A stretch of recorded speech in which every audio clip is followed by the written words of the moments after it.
ایک civil dispute ہے جس کو کرمنل سائڈ پہ اس لیے کیا گیا کہ آنریبل کورٹ بہتر جانتی ہے کہ کوئی بھی ریکوری کا میٹر ہوتا ہے تو اس میں لمیٹیشن 3 سال ہوتی ہے. اب کیونکہ یہ سول نیچر کا سوٹ، اگر سول ریکوری میں یہ جائیں تو اس میں ایک تو انہیں پروو کرنا پڑ جائے گا. ایف آئی آر میں پہلے پروو نہیں کرنا پڑتا، وہ سمپلی ایک ایلیگیشن لگتا ہے. جب کاگنیزیبل آفینس میڈ آؤٹ ہوتا ہے وہ تو ایف آئی آر ہو جاتی ہے. ہمارے ہاں بدقسمتی ہے، اس میں ایف آئی اے کا لا بڑا زبردست ہے، اس میں پہلے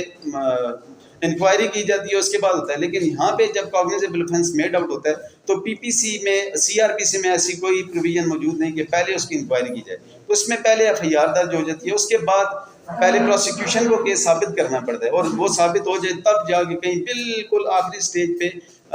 ایک پروویژن 342 میں دے دی گئی ہے کہ میں وہاں پہ کر سکتا ہوں. اس کے علاوہ سی آر پی سی میں ایسی پروویژن نہیں. لیکن اس میں کیونکہ شامل تفتیش اس میں ہو گیا ہوں پراپرلی، میں نے پراپرلی کوآپریٹ کیا. ابھی بھی مجھے جو آج ایک پرابلم فیس کرنی پڑ رہی ہے آنریبل کورٹ کو اسسٹ کرنے میں، وہ یہ ہے کہ اس میں ہونا یہ چاہیے تھا کہ میں نے ریٹن اپلیکیشن دی ہوئی ہے کہ یہ ساری آڈٹ رپورٹس جو ہیں وہ لی جائیں، اور یہ ریٹن آرڈر فرمائے گئے ہیں وہاں سے جو لرنڈ ایس ایچ او صاحب تھے ان کی طرف سے یا آئی او کی طرف سے، انہیں کہ یہ عسکری ان کو ساری آڈٹ رپورٹس پرووائڈ کرے. لاسٹ ٹائم بھی آنریبل کورٹ کے سامنے یہی ایشو رکھا گیا تھا اور اسی پہ ہوا تھا کہ آپ ان سے لے لیں. اب باقی تو سارا پروسیجر کمپلیٹ ہو گیا. جب تک یہ اگر اس وقت یہ آڈٹ رپورٹس یہاں پہ لگی ہوتی ہیں آنریبل کورٹ کی مثل میں، تو میں یہاں پہ کچھ نہ کچھ اس کے مطابق میں پراپرلی اسسٹ کرتا تھا. اب میلیفائڈی آن دی پارٹ آف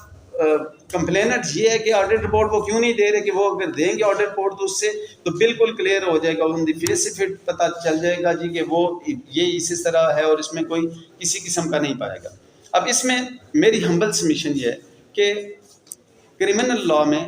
ایک single benefit of doubt sufficient ہوتا ہے کسی بھی ملزم کی، ایون ایکویٹل کے لیے. بیل سٹیج تو بہت پہلے ہے، ایکویٹل کے لیے. اب اس میں 2020 P L D 2021 supreme court 600 ہے، جس میں ڈیفائن کیا گیا کہ کیوں ضروری ہے سنگل بینیفٹ آف ڈاؤٹ، کیوں ضروری ہے اس میں، اور وہ سنگل ہی کافی کیوں ہے. اب اس کے لیے وہ ڈیفائن کیا گیا، اور اسی میں اب اس میں کیونکہ بینیفٹ آف ڈاؤٹ کی بات ہو رہی ہے اور یہاں پہ میرے پاس لمیٹڈ اسکوپ ہے جس میں میلیفائڈی کے علاوہ اب تیسرا ground 2021 S C M R میں آنریبل سپریم کورٹ نے پرووائڈ کر دیا، اور انہوں نے کہا کہ اگر بینیفٹ آف ڈاؤٹ کریٹ ہوتا ہو تو اس کا فائدہ بیل سٹیج پہ بھی اسی طرح جانا چاہیے جس طرح بینیفٹ آف ڈاؤٹ کا فائدہ